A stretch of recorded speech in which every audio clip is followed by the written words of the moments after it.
ጸጋና ሰላም ይብዛላችሁ የተወደዳችሁ የእግዚአብሔር ቤተሰቦች እንዴት አላችሁ? እግዚአብሔር አምላክ የተባረከ ይሁን። ሳምንታዊ የሆነውን የሐዋርያት ሥራ ትምህርታችንን ዛሬም የምንቀጥልበት ጊዜና ክፍለ ጊዜያችን ነው። እግዚአብሔር አምላክ የተባረከ ይሁን። ሐዋርያት ሥራ ምዕራፍ 5 ላይ ደርሰናል።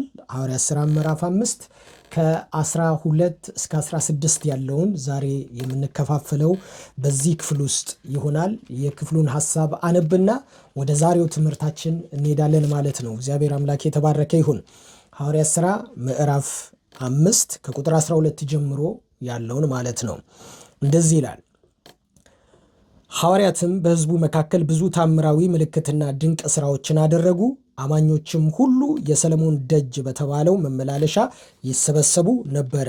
ከነርሱ ጋር ሊቀላቀል የደፈረ ማንም አልነበረም። ሆኖም ሕዝቡ እጅግ ያከብራቸው ነበረ። ብዙ ወንዶችና ሴቶች ከጊዜ ወደ ጊዜ በጌታ እያመኑ ወደ እነርሱ ይጨመሩ ነበረ።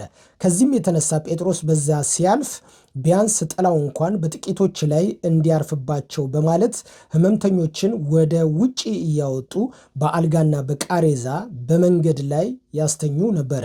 በኢየሩሳሌም አካባቢ ከሚገኙ ከተሞች ሕመምተኞችና በርኩሳን መናፍስት የሚሰቃዩትን ይዘው የሚመጡት ሰዎች አካባቢውን ያጨናንቁት ነበረ። የመጡትም ሁሉ ይፈወሱ ነበረ ይላል። እንግዲህ እግዚአብሔር ይመስገን በዚህ ክፍል ውስጥ ነው ዛሬ ሐሳባችንን የምንከፋፈለው ማለት ነው። ይሄ የሐዋርያት ሥራ ምዕራፍ 5 በጣም ጎላ ያለ የእግዚአብሔርን ታላቅነት የምናይበት ክፍል ነው ማለት ነው። እንግዲህ በዚህ ክፍል ውስጥ የቤተ ክርስቲያንን ኃያልነት እናያለን ማለት ነው እና ቤተ ክርስቲያን ማለት ምን ማለት እንደሆነች በዛ ባለ መንገድ የሚገልጥልን ይሄ ነው። ቤተ ክርስቲያን ምን እንደሆነች በደንብ ፍንትው አድርጎ የሚገልጥልን ክፍል ይሄ ቦታ ነው።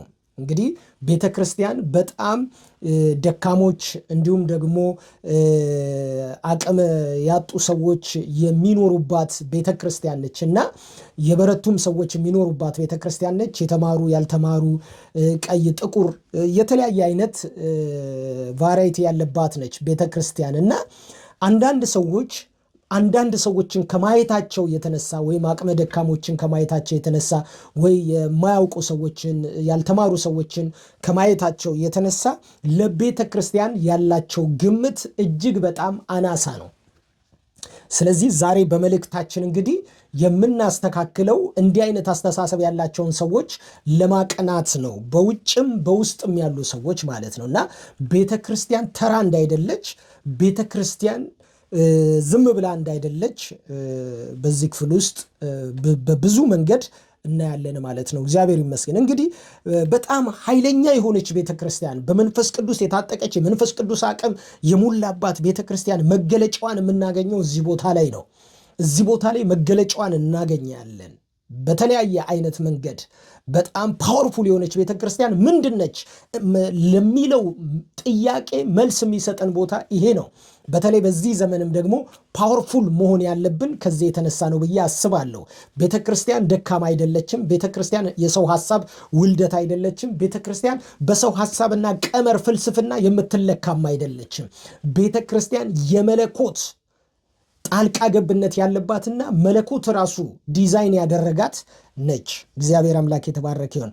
ስለዚህ ኃይለኛዋ ቤተ ክርስቲያን ምንድን ነች የሚለውን ዛሬ እንመልሳለን ማለት ነው። እንግዲህ ክፍሉ እንደሚነግረን ከሆነ በጣም ኃይለኛ የሆነች ቤተ ክርስቲያን ትልቁ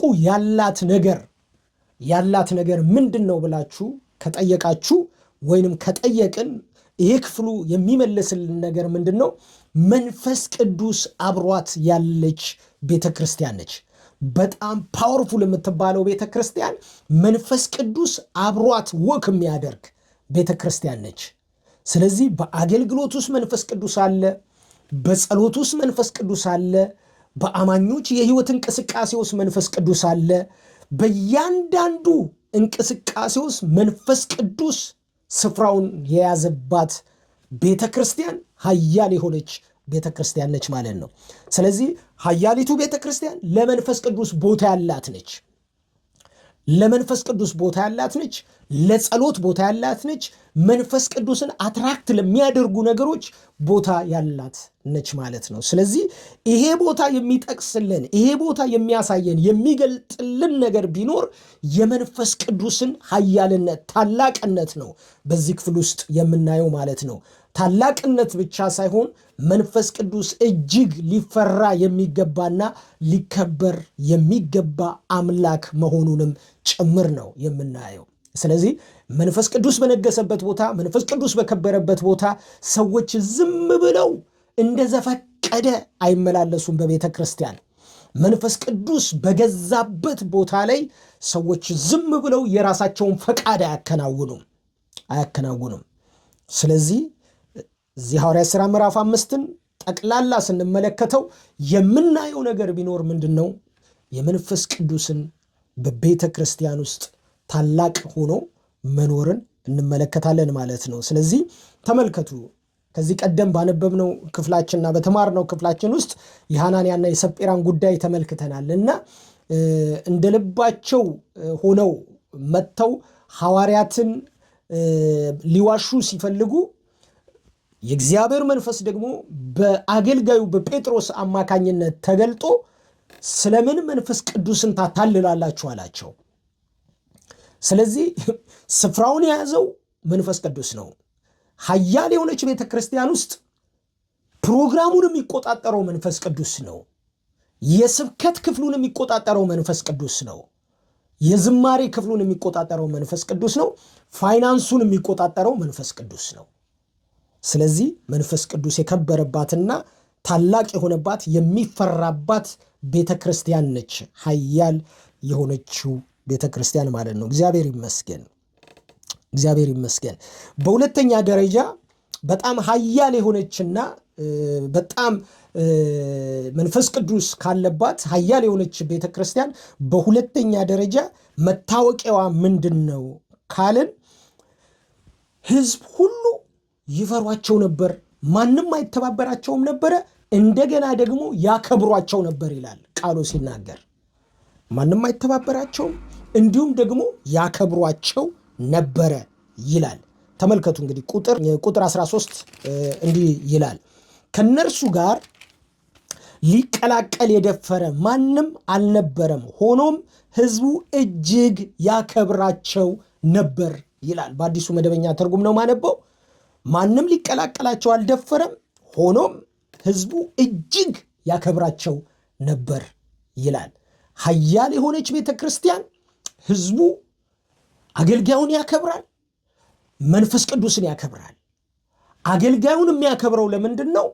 አገልጋዩ የመንፈስ ቅዱስ መጠቀሚያ ስለሆነ ነው። አገልጋዩን የሚያከብረው ሕዝቡ ለምንድን ነው? አገልጋዩ መንፈስ ቅዱስን ስላከበረ ነው። መንፈስ ቅዱስን ስላነገሰ ነው። አገልጋዮችን ያከብሯቸው ነበር የሚለው ማለት ነው። እግዚአብሔር ይመስገን። እንግዲህ ኃያል በሆነች ቤተ ክርስቲያን ውስጥ መከባበር አለ። መናናቅ የለም። አንዱ አንዱን ያከብረዋል፣ አንዱ አንዱን ያከብረዋል። ስለዚህ እሱንማ እናውቀዋለን፣ ከየት እንደመጣ ሰፈሩንም እናውቀዋለን፣ የእሱ የእውቀት ደረጃ ይሄ ነው፣ የእሱ ደሞዝ ይሄ ነው፣ ቤቱ ይሄ ነው የሚሉ ሰዎች ወዳጆቼ፣ ሰውን ለማንቋሸሽና ለማንጓጠጥ ስፍራውን ቀደም ብለው የሚይዙ ሰዎች እነሱ ቀደም ብለው ወደ ዳር ይወጣሉ። ቀደም ብለው በመንፈስ ቅዱስ ይቀጣሉ። ስለዚህ በኃያል ቤተ ክርስቲያን ውስጥ፣ በብርቱ ቤተ ክርስቲያን ውስጥ ወይንም ደግሞ ታላቅ በሆነች ቤተ ክርስቲያን ውስጥ ወዳጆቼ መከባበር እንጂ መናናቅ የለም። ደግሞም የሚያስፈልገው ይህንን ነው። ስለዚህ ጌታችን ኢየሱስ ክርስቶስ ካስተማረው ትምህርት መካከል ከእናንተ መካከል ታላቅ ሊሆን የሚወድ ሰው ካለ የሁሉ ታናሽ ይሁን አለ። ያ ማለት ምንድን ነው? ማንም ሰው እኔ ትልቅ ነኝ ብሎ ራሱን አይኮፍስ፣ ሌላው ትንሽ ነው ብሎ ያንን አይናቀው ማለት ነው። ስለዚህ ይብሱኑ መከባበር የሚባል ነገር ያስፈልጋል። እዚህ ስፍራ ላይ የተመልከቱ እንግዲህ በዙሪያ ያሉ ሰዎች ናቸው። ግማሾቹ አላማኞች ናቸው። ሊተባበሯቸው አልፈለጉም። ይፈልጋሉ መተባበር ግን አልቻሉም። ለምንድን ነው ሲባል የእግዚአብሔር መንፈስ በኃይል እየሰራ ነዋ። ለምን? ስለዚህ የሚቀጣውን ይቀጣል፣ የሚፈውሰውን ይፈውሳል፣ የሚያድነውን ያድናል የእግዚአብሔር መንፈስ። ከዚህ የተነሳ ዝም ብሎ እንደዘፈቀደ ወደ እግዚአብሔር ቤት ዝርፍፍ ብሎ አይገባም። ስለዚህ ትኩረት ተሰጥቶት ክብር ለእግዚአብሔር ተሰጥቶ ስለዚህ የሚመጣውን የእግዚአብሔርን ቃል አክብሮ ነው ሰው በቤተ ክርስቲያን መኖር ያለበት ማለት ነው። እግዚአብሔር ይመስገን። ስለዚህ ትልቅ ወይንም ደግሞ የከበረች የምትባል ቤተ ክርስቲያን ውስጥ መናናቅ የሚባል ነገር የለም ማለት ነው። መናናቅ ጥሩ አይደለም። ባይዘው የሚንቁ ሰዎች በጣም ክርስትና ያልገባቸው ሰዎች ናቸው። ሁለተኛ የሚንቁ የሚተቹ ሰዎች፣ ትችት ሁለት አይነት ነው እንግዲህ። አንደኛው ለማቅናት የሚደረግ ትችት አለ፣ እውነት ላይ ተመርክዞ እውነት ላይ ቆሞ ለማቅናት የሚደረግ ትችት አለ። ሁለተኛው ግን ዝም ብሎ ከራስ ኢጎ በመነሳት የሚደረግ ትችቶች አሉ። ስለዚህ እሱን ነው የምንቃወመው። ይሄ መልእክት ዛሬ ይህችን ኃያል የሆነችውን ቤተ ክርስቲያን ደምቃ እንዳትወጣ የሚከለክላት የሰው ኢጎ ያለበትን ይህንን ትችት ነው ዛሬ የምንቃወመው ማለት ነው። እግዚአብሔር እንደዚህ አይነት መንፈስ አይወድም። ስለዚህ ይሄ ትልቅ የሆነ የመንፈስ ቅዱስ አሰራር ያለበት ቤተ ክርስቲያን ውስጥ መከባበር አለ ማለት ነው። እግዚአብሔር ይመስገን። በሶስተኛ ደረጃ እግዚአብሔር ያከበራትና ፓወርፉል የሆነች ቤተ ክርስቲያን ውስጥ ይሄ ስውር ነገር አይሰራም ማለት የተሸቃቀጠ ነገር አይሰራም። ምክንያቱም እግዚአብሔር መንፈስ ቅዱስ ነው የከበረው።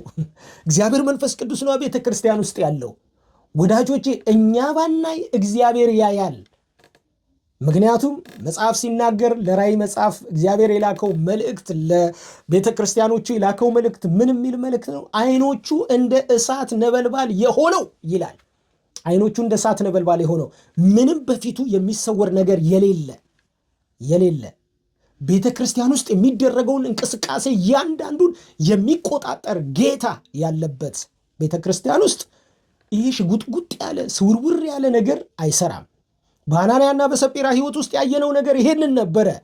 ስለዚህ ግማሹን ሸጉጦ ግማሹን ደግሞ አንጠልጥሎ በጣም የሆነ ሰጪ ለመምሰል የሚደረግ ጥረት፣ ቅዱስ ለመምሰል የሚደረግ ጥረት። አንዳንድ ሰዎች ውሏቸው ሌላ ቦታ ነው፣ የኃጢአት መንደር የተለያየ ሰፈር ነው። ነገር ግን እሁድ ማለዳ ወይንም ደግሞ እሁድ ቸርች ሲመጡ ግን ቅዱስ ለመምሰል ይሞክራሉ። ከዛ ይልቅ ወዳጆቼ ንስሐ ገብቶ ራስን ታጥቦ በጽድቅ መንገድ ከእግዚአብሔር ጋር ነገርን ማስተካከል ይሻላል። ይሄ ነው። ለምን? ዓይኖቹ የእሳት ነበልባል የሆኑ ጌታ ሁሉን ይመለከታልና ያያልና ከሱ የሚሰወር ነገር ስለሌለ ማለት ነው። ለምን? እግዚአብሔር ደግሞ ሲመጣ መቅጣት ሲጀምር ደግሞ መሞትም ስላለ እዚህ ክፍል ውስጥ የምናነበው ይሄንን ስለሆነ ስለዚህ ሁሉ ጊዜ እግዚአብሔር የፍቅር አምላክ ነው። እግዚአብሔር ታጋሽ አምላክ ነው። እግዚአብሔር መሐሪ አምላክ ነው። እግዚአብሔር ሰዎች እንዲድኑ የሚወድ አምላክ ነው። እግዚአብሔር በጸጋን የተሞላ አምላክ ነው። ርኅሩህ ነው። የፍቅር አምላክ ነው። ግን ሁል ጊዜ በተሸጓጎጠ ሕይወትና እሱን በማታለል አይነት በሚመስል ሕይወት ስንሄድ ደግሞ መጽሐፍ እንደሚናገረው እግዚአብሔር የሚባላም እሳት ነው ይላል። ስለዚህ በዚች ቤተ ክርስቲያን ውስጥ ይህ ስውር ነገር፣ የተጣጠፈ ነገር፣ ሽጉጥጉጥ ያለ ነገር አይሰራም። ሽጉጥጉጥ ያለ ብቻ ሳይሆን ውሸትም ጭምር አይሰራም። በዚህ ክፍል ውስጥ የምናየው ነገር ይህንን ነው። በዚህ በሐዋርያት ሥራ ምዕራፍ 5 ውስጥ የምንመለከተው ማለት ነው። እግዚአብሔር አምላክ የተባረከ ይሁን። ሌላው በዚህ በብርቱ በሆነች ቤተ ክርስቲያን ውስጥ እግዚአብሔር ኃያል የሆነችዋን ቤተ ክርስቲያን የምንለይበትና የምናውቅበት ሌላኛው መንገድ ደግሞ ምንድን ነው ብለን ካለን ደግሞ ዕለት ዕለት ሰዎች ይድኑ ነበር ይላል። ላንብብላችሁ ቁጥር 14 ላይ ብዙ ወንዶችና ሴቶችም ከጊዜ ወደ ጊዜ በጌታ እያመኑ ወደ እነርሱ ይጨመሩ ነበረ ይላል። ከጊዜ ወደ ጊዜ በየጊዜው ለማለት ነው። በየጊዜው ብዙ ሰዎች በጌታ እያመኑ በእነርሱ ላይ ይጨመሩ ነበር ይላል። አንዳንድ ጊዜ በጣም ፓራዶክስ የሆነ ነገር ይመስላል። እዛ ጋር አይተባበሯቸውም ነበር፣ ማንም ሊተባበራቸው አልደፈረም ነበረ ይላል። ያከብሯቸው ነበር ይላል። እዚህ ጋር ደግሞ ከጊዜ ወደ ጊዜ ደግሞ ብዙ ሰው በእነርሱ ላይ ይጨመር ነበር፣ በቁጥራቸው ላይ ይጨመር ነበር ይላል። ለምንድን ነው? እግዚአብሔር ያከበራት ቤተክርስቲያን፣ መንፈስ ቅዱስ ያለባት ቤተክርስቲያን በሰው ሪች የሆነች ነች፣ ሰው የምታድን ነች። ፎከሷ ሰው ላይ ነው፣ ወንጌል ላይ ነው ፎከሷ፣ የወንጌል ስርጭት ላይ ነው ፎከሷ። መልእክቷ ክርስቶስ ላይ ነው፣ መስቀሉ ላይ ነው መልእክቷ። ስለዚህ መልእክቷና ህይወቷ ተመጣጣኝ ሆኖ ሰዎችን አትራክት ማድረግ ይችላል ማለት ነው። ቁጥር 14 የሚነግረን እዚህ ጋር እንደዛ ነው ማለት ነው። ስለዚህ ይቺ ታላቅ የተባለችው ወይንም ደግሞ ብርቱ የተባለችዋ ቤተ ክርስቲያን ሰዎችን ትማርክ ነበረ። ዕለት ዕለት ሰዎች እንዲድኑ ታደርግ ነበረ። በዚህ እግዚአብሔር እንዲባርከን ይሄ ጸሎቴ ነው። ቤተ ክርስቲያን ከተቋቋመ መባና አስራት ለመሰብሰብ ብቻ ሳይሆን ቤተ ክርስቲያን በትክክለኛዋ ስፍራ ላይ ካለች ማለት ነው ወጥታ የክርስቶስን ወንጌል መስበክና እንደገና ብዙ ሃርቨስት ሊኖራት ይገባል ማለት ነው። እግዚአብሔር አምላክ ይባረክ። በዚህ የተባረከች ቤተ ክርስቲያን ነች ኃያል የምትባል ቤተ ክርስቲያን ማለት ነው። እግዚአብሔር ይመስገን። ሌላው በጣም ብርቱ የሆነች ቤተ ክርስቲያን ሰዎች የሚፈወሱባት፣ ምልክትና ድንቅ ተአምራት የሚሆንባት ቤተ ክርስቲያን ነች። በሐዋርያት መካከል የሆነው ነገር ይሄ ነው። ቁጥር 12 የሚነግረን ነገር ይሄ ነው። ቁጥር 12 እንደዚህ ይላል፣ ሐዋርያትም በሕዝቡ መካከል ብዙ ተአምራዊ ምልክትና ድንቅ ሥራዎችን አደረጉ፣ አማኞችም ሁሉ የሰለሞን ደጅ በተባለው መመላለሻ ይሰበሰቡ ነበር ይላል። ድንቅና ተአምራት ያደርጋሉ። ከድንቅና ከተአምራቱ የተነሳ ብዙ ሰዎች ይሰበሰቡ ነበረ ይላል። ስለዚህ ብርቱ ቤተክርስቲያን፣ እግዚአብሔር መንፈስ ቅዱስ ያለባት ቤተክርስቲያን፣ በጸሎት የተቃጠለች ቤተክርስቲያን፣ እንዲሁም ደግሞ ፎከሷ ክርስቶስ የሆነች ቤተክርስቲያን ብዙ ሰዎች ይፈወሱባት ነበረ። በእጇም ደግሞ ምልክትና ድንቅ ይሆን ነበረ። ምልክትና ድንቅ ይሆን ነበረ። እግዚአብሔር ከአገልጋዮቿ ጋር ነው። እግዚአብሔር ከቃሉ ሰባኪዎቿ ጋር ነው። እግዚአብሔር ከዘማሪዎቿ ጋር ነው። እግዚአብሔር ከምዕመኖቿ ጋር ነው። ብርቱ የሆነው እግዚአብሔር አብሯቸው አለ፣ አብሯቸው ይንቀሳቀስ ነበረ። ስለዚህ ወደ እነርሱ የመጡትን የታመሙትን ሁሉንም ፈወሷቸው ይላል። ሁሉንም። ቁጥር 16 የሚነግረን ይሄንን ነው። ቁጥር 16 እንደዚህ ይላል፣ በኢየሩሳሌም አካባቢ ከሚገኙ ከተሞች ሕመምተኞችና በርኩሳን መናፍስት የሚሰቃዩትን ይዘው የሚመጡ ሰዎች አካባቢውን ያጨናንቁት ነበር፣ የመጡትም ሁሉ ይፈወሱ ነበር ይላል። አካባቢው ተጨናንቋል፣ በሰው ሞልቷል። እያንዳንዱ በሌሊት ነው የሚመጣው የነ ጴጥሮስን ስብከት ለመስማት፣ የነ ጴጥሮስን ፈውስ ለመቀበል በሌሊት ነው የሚመጣው። አካባቢው ጭንቅንቅ ብሏል። ሁሉም ደግሞ ይፈወሱ ነበር ይላል። ስለዚህ ፈውስ የሰው ፕሮግራም አይደለም። ፈውስ የእግዚአብሔር ፕሮግራም ነው። እግዚአብሔር ሰውን ይፈውሰው ነበረ። ለምንድን ነው ሰውን የሚፈውሰው ብላችሁ ከጠየቃችሁ ይሄ ክፍሉ የሚነግረን ነገር ለምን እንደሆነ ታውቃላችሁ? ሰዎቹ ይመስለኛል የሚፈወሱ ሁሉም መጥተው የተፈወሱት ለምንድን ነው ካልን በነ ጴጥሮስ የሚሰራውን ያን እግዚአብሔርን ጸጋ አክብረውታል። ምክንያቱም እነ ጴጥሮስን አክብረዋቸዋል። እነ ጴጥሮስን አላንጓጠጧቸውም። ባይዘዌ ከምታንጓጥጡት ሰው ጸጋን መካፈል አትችሉም። ከምትንቁት ሰው ጸጋን መካፈል አትችሉም። ታውቃላችሁ፣ ተራ ነው ካላችሁት ሰው ከሱ ጸጋን መካፈል አትችሉም። ጸጋን ካከበራችሁት ሰው ነው መካፈል የምትችሉት። ጌታችን ኢየሱስ ክርስቶስ ወደ አንድ መንደር በገባ ጊዜ በዛ ያሉ ሰዎች ሊፈወሱ አልቻሉም። ለምንድን ነው ሲባል ስላላመኑበት ይላል። አላከበሩትም፣ አላመኑበትም። የእግዚአብሔር ልጅ እንደመሆኑ አላመኑበትም። መሲህ እንደሆነ አላመኑበትም። ፈዋሽ እንደሆነ አላመኑበትም። ስለዚህ መፈወስ አልቻለም ይላል ቃሉ ሲናገር፣ መፈወስ አልቻለም ይላል። ስለዚህ ብዙ ጊዜ አይተን ከሆነ ብዙ ነፃ የሚወጡ ሰዎች፣ ብዙ ከህመማቸው የሚፈወሱ ሰዎች የሚፈወሱት አገልጋዩ ላይ ያለውን መንፈስ ቅዱስንና አገልጋዩን ሲያከብሩ የዛን ጊዜ የእግዚአብሔር ጸጋ ፍሎ ማድረግ ይጀምራል። በእነሱ ውስጥ ያለውን ቀንበር እግዚአብሔር ይሰብረዋል ማለት ነው። እግዚአብሔር ይመስገን። ስለዚህ ሁሉም ተፈወሱ ይላል። ሁሉም ተፈወሱ፣ አንድስ እንኳን የቀረ የለም ነበር ይላል። ስለዚህ ቤተ ክርስቲያን ተራ አይደለችም። ቤተ ክርስቲያን ቀላል አይደለችም። ቤተ ክርስቲያንን እንደ ዋዛ የምትቆጥሩ ሰዎች ወዳጆቼ ዛሬ መልእክቱ ለእናንተ ነው። እንዲሁም ደግሞ መንፈስ ቅዱስ ያለባትና ያደረባት ቤተ ክርስቲያን ነች። ስለዚህ አማኞች ብትሆኑ፣ በውጭ ያላችሁ ሰዎች ብትሆኑ መንፈስ ቅዱስ ያደረባትን ቤተ ክርስቲያን ሰዎች ሊያከብሩ ይገባል ማለት ነው። ወዳጆቼ ጌታችን ኢየሱስ ክርስቶስ በዚህ ምድር መጥቶ ካቋቋመው ተቋማት መካከል የመጀመሪያውና ቀዳሚው ተቋም ቤተ ክርስቲያን ነው። ቤተ ክርስቲያንን ነው አቋቁሞ መስርቶ ተክሎ የሄደው። ሌላ ምንም አልተከለም። ኢየሱስ ክርስቶስ መጥቶ በመስቀል ላይ ሞቱን አሳይቶን፣ መነሳቱን አሳይቶን፣ ተግባሩን ሁሉ አሳይቶን ቤተ ክርስቲያንን ነው ይህንን ስራ እንድታስቀጥል አድርጎ በዚህ ምድር ላይ ተክሏት የሄደው። ስለዚህ ቤተ ክርስቲያንን ወዳጆቼ እንደ ተራ የምንመለከት ሰዎች፣ ቤተ ክርስቲያንን እንደ ቀላል አድርገን የምንመለከት ሰዎች ዛሬ መልእክት ለእናንተ ይድረስ። ከእንደዚህ አይነት አስተሳሰብ በጌታ በኢየሱስ ክርስቶስም እንድትነጹ ጠይቃቸዋለሁ። ምክንያቱም በቤተ ክርስቲያን ውስጥ ተራም ሰው ያስተምራችሁ፣ በቤተ ክርስቲያን ውስጥ የተማረም ሰው ያስተምራችሁ፣ በቤተ ክርስቲያን ውስጥ ድሃም ሰው ያስተምራችሁ፣ በቤተ ክርስቲያን ውስጥ ያልተማረም ሰው ያስተምራችሁ፣ የእግዚአብሔርን ጸጋ አክብራችሁ ተማሩ። አክብራችሁ ተማሩ። አንዳንድ ሰዎች ቸርችን ቴዎሎጂ ትምህርት ቤት ማድረግ የሚፈልጉ ሰዎች አሉ። አንዳንድ ሰዎች ቤተ ክርስቲያን የተማሩ ብቻ የሚሰበሰብበት፣ አንዳንድ ሰዎች ደግሞ ቤተ ክርስቲያንን የድሆች ማህበር ብቻ ማድረግ የሚፈልጉ ሰዎች አሉ። ባክሽታያቸው እነሱ እርስ በርሳቸው ነው የሚፈላለጉት። ባክሽታያቸው እነሱ ባክተዋቸው እነርሱ የሚባባሉ ሰዎች አሉ። ኖ ቤተ ክርስቲያን የተማረውም ነች፣ ቤተ ክርስቲያን ያልተማረውም ነች፣ ቤተ ክርስቲያን የድሃውም ነች፣ ቤተ ክርስቲያን የባለጠጋውም ነች፣ ቤተ ክርስቲያን የአማራውም ነች፣ ቤተ ክርስቲያን የኦሮሞውም፣ የትግሬውም፣ የወላይታውም፣ የሱማሌውም ነች። ቤተ ክርስቲያን የነጩም የጥቁሩም ነች። ስለዚህ ወዳጆች የሆነ አንድ ካታጎሪ ውስጥ ለመክተት ሰዎችን አንሞክር፣ ለመፈረጅ አንሞክር። ይልቁኑ በህብረትና በአንድነት ሆነን መንፈስ ቅዱስን ካከበርን ይቺ ቤተ ክርስቲያን ኃያል ቤተ ክርስቲያን ትሆናለች። ዛሬ በየትኛውም ቦታ የምትገኙ በቤተ ክርስቲያን ውስጥ ያላችሁ ሰዎች፣ ምዕመኖች፣ አገልጋዮች፣ ዘማሪዎች፣ እያንዳንዳችሁ ማለት ነው ቤተ ክርስቲያንን ብታከብሩ ትጠቀማላችሁ።